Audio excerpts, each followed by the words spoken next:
Syahrini diduga hamil anak kembar setelah baru-baru ini memamerkan dua bayi di media sosial pribadinya bersama suaminya, yaitu Reino Barak.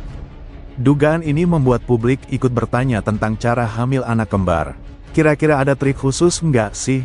Dalam unggahan Instagram pribadinya dilihat, Kamis, tanggal 23 Mei tahun 2024, tampak pasangan suami istri yang menikah pada 2019 terlihat memancarkan aura kebahagiaan. Bahkan terlihat Reino sangat menyayangi perempuan kelahiran Sukabumi, tanggal 1 Agustus tahun 1980 ini karena sudah mengandung anak pertamanya. Dugaan pelantun lagu Sesuatu Itu mengandung bayi kembar karena kehamilan membuat perutnya sangat membesar.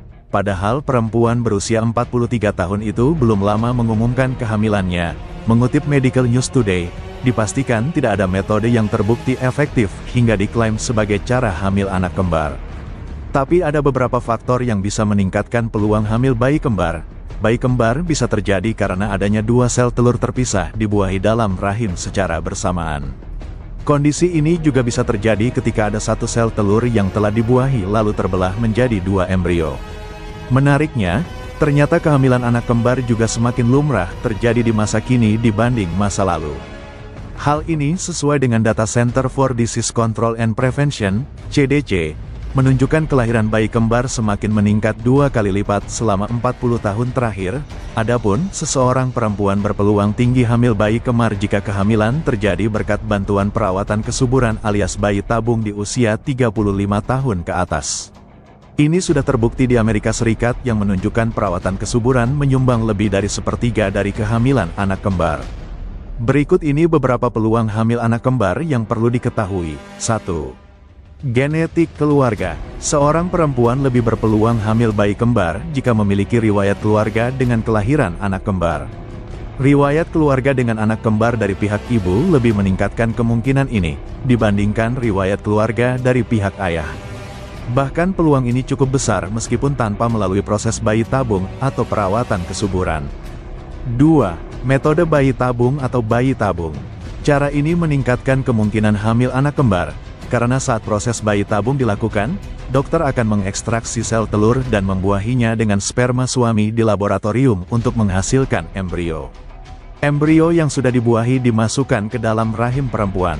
Umumnya, untuk meningkatkan kemungkinan keberhasilan kehamilan, dokter bisa memasukkan lebih dari satu embrio ke dalam rahim.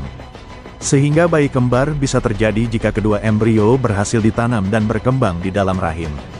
3. Perawatan kesuburan. American Society for Reproductive Medicine, ASRM, mencatat faktor utama yang meningkatkan kemungkinan memiliki anak kembar adalah penggunaan perawatan kesuburan. Beberapa obat kesuburan bekerja dengan menstimulasi indung telur wanita, yang terkadang menyebabkan mereka melepaskan lebih dari satu sel telur. Jika sperma membuahi kedua sel telur ini, maka besar kemungkinan akan bisa menghasilkan anak kembar. 4. Perempuan hamil di atas 30 tahun. Menurut Office on Women's Health, perempuan yang berusia 30 tahun ke atas lebih mungkin hamil anak kembar. Ini karena pada usia ini perempuan lebih besar kemungkinan melepaskan lebih dari satu sel telur selama siklus reproduksinya dibanding perempuan lebih muda. 5. Tinggi dan berat perempuan. ASRM melaporkan kembar non-identik lebih sering terjadi pada perempuan yang bertubuh tinggi atau lebih gemuk dibandingkan perempuan bertubuh kecil. Alasannya tidak jelas, tapi mungkin karena nutrisi yang lebih baik. Perempuan dengan berat badan lebih tinggi juga kemungkinan memiliki lebih banyak sumber daya yang tersedia untuk perkembangan janin.